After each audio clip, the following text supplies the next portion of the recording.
Blessings to all beings who hear this message. Hello, Alan. We are back again to continue with the message on infinity, on the concept of infinity, and how valuable it is to know about infinity, to hear about infinity, to think about infinity.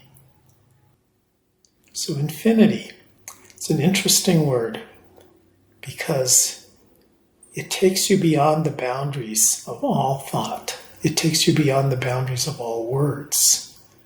Because infinity is boundless. It's eternal in terms of time. It has no end. And in that sense, it is totally different from anything that you experience in this third dimensional reality. So if you can bring that idea, the idea that there is something that is infinite, that is eternal, that is unending, that has no boundaries, that is beyond the furthest stretches of your human thought, of what you can physically experience and understand, it is beyond all of that. That is infinity. And this is why it's a valuable concept to contemplate, because in your third dimensional reality, everything is contained. Everything is defined. There are boundaries everywhere. Every object that exists that you see with your physical senses has a boundary.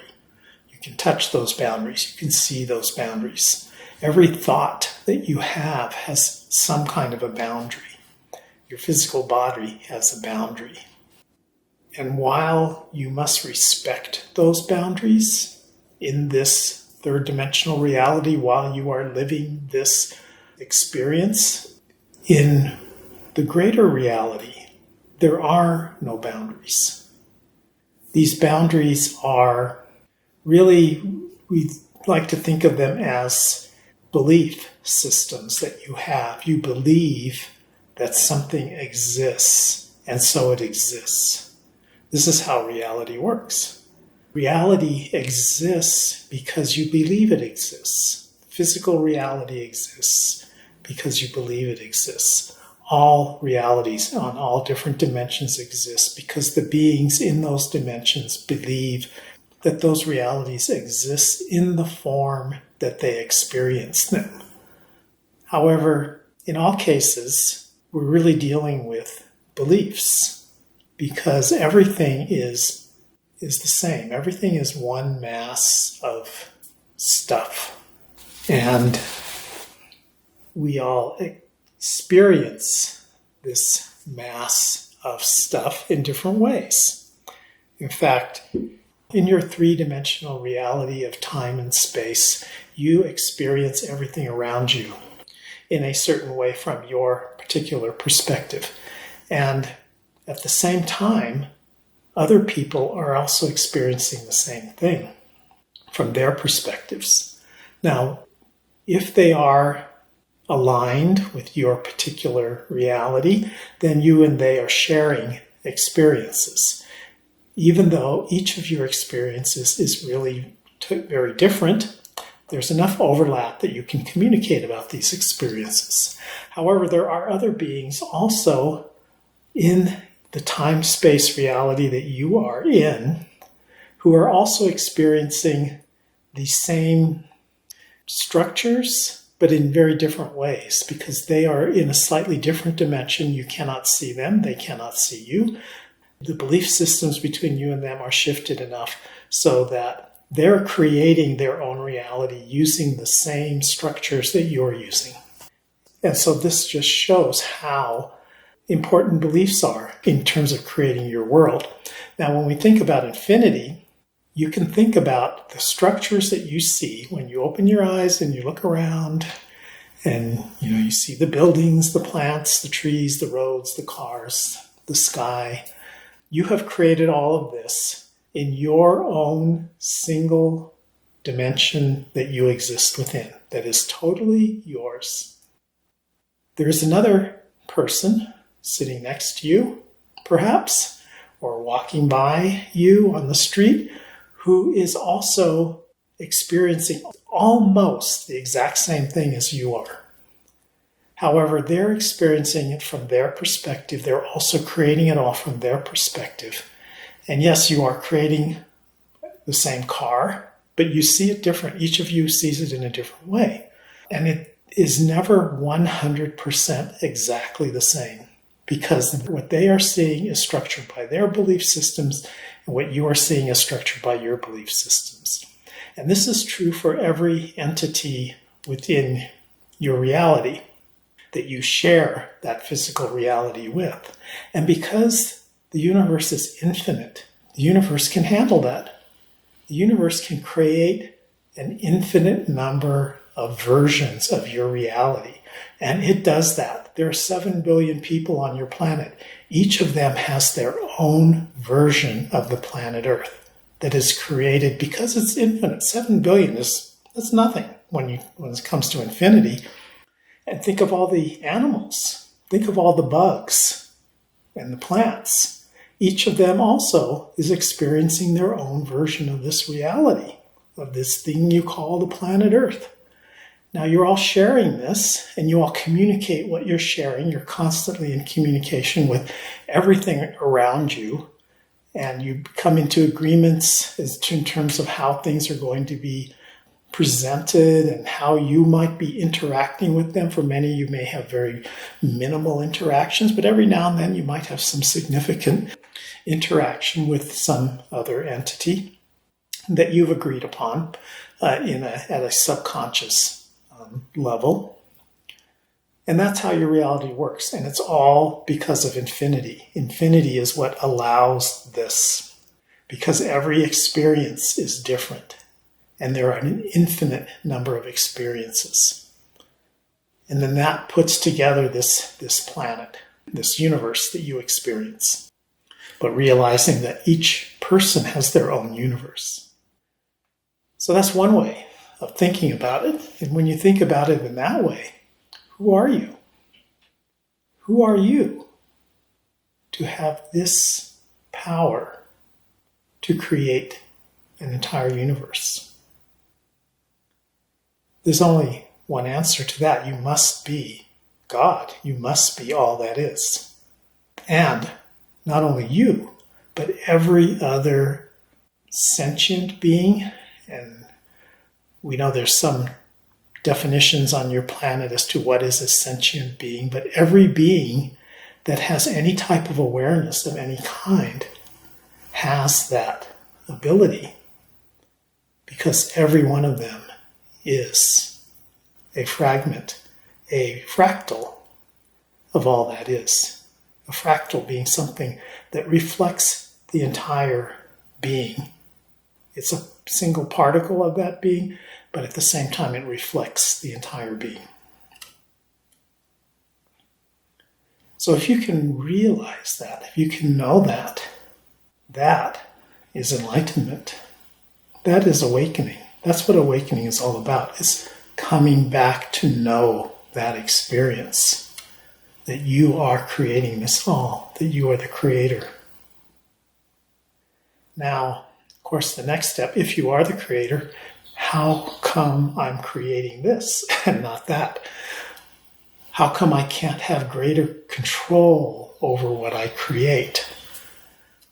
The next step is learning how to do that, how to create things that you want to create with intention. So right now, most of what you're creating is based partially on intention, partially on things that you want to create in this world, but a lot of it is based from those reactive karma. We're going to use the word karma, but we're really talking about all of those things that have been implanted into your nervous system, into your memory system from the time you were born and even before the time you were born. Some of it coming through the DNA of your parents and the energies that DNA carried with it from your mother and your father, who carried some DNA from their parents. And so there's some ancestral things that come through. But then a lot of it is things that you learned as an infant, as a child, in those growing up years as to how reality works. So you have these things built into your memory structure. They're physically a part of your body. They're a part of where your physical body and mental body come together, as well as your astral body is also included in that, where all these things come together and they then manifest this creation, this world, these experiences that you have. And so you're not really you, you in terms of who you think you are when you say I, are not really that much in control of what is happening, of what is being created. Much of it is that reactionary karmic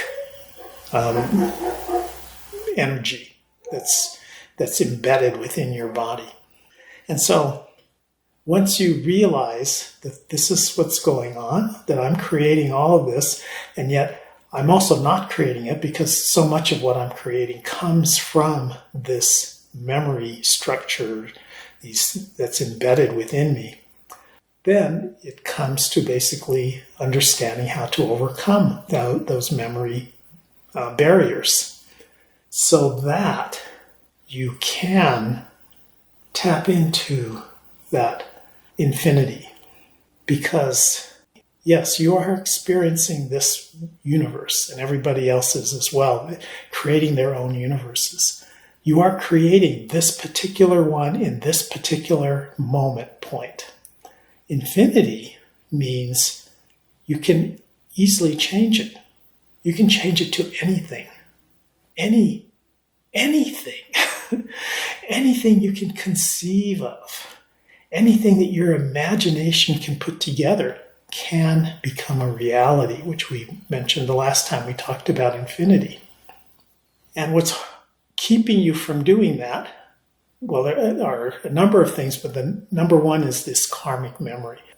There's kind of a fear because you are used to what you've been creating from moment point to moment point, and there is fear in creating something that's so totally different that maybe you'll go insane, right?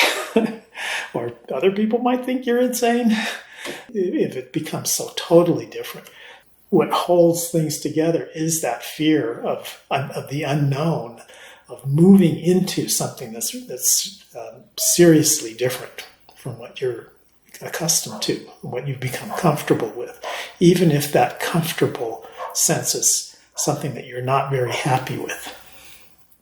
So that is a big part of why, even though you have an infinite number of choices, you typically create a universe that's very conservative in terms of what you recall you experienced in the past.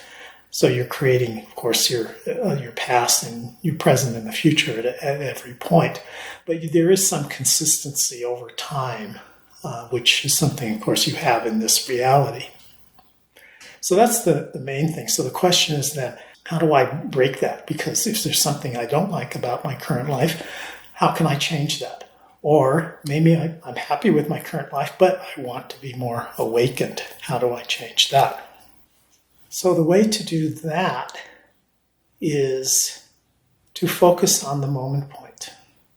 This is taught in Eastern religions. It's the whole be here now concept, because it's in that moment point where you have the most power to change the past, to change the present, and to change the future.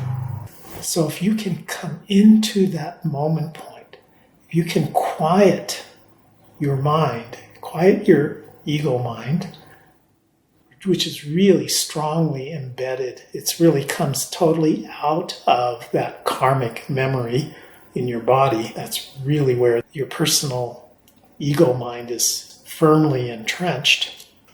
If you can quiet that to a point where you can feel the energy that is being created at each moment point, and then start shifting that energy into the type of reality that you want to experience, into the direction that you want to experience. If you can do that in the moment point, you can then use that moment point energy to change the past and to change the future. So there are many ways to do this. There are many teachings. Almost all contemporary spiritualist traditions have some techniques, whether it comes out of religion or it comes out of New Age teachings and philosophies. They all have techniques that teach you how to do this. And so we encourage you to consider these types of techniques. We're not going to go into detail on that because that's beyond this particular talk. But that's basically how you do it, is you work in the moment point to change the energy of that, to change the energy of the past, present, and future into the energy that you want to manifest. And if you have trust, faith in your ability to do that, in that process, then it will be successful. Depending on your goals and depending on your karmic memory, it could take longer for some issues than for others, but it is possible. It takes faith and trust in the process and in your imagination.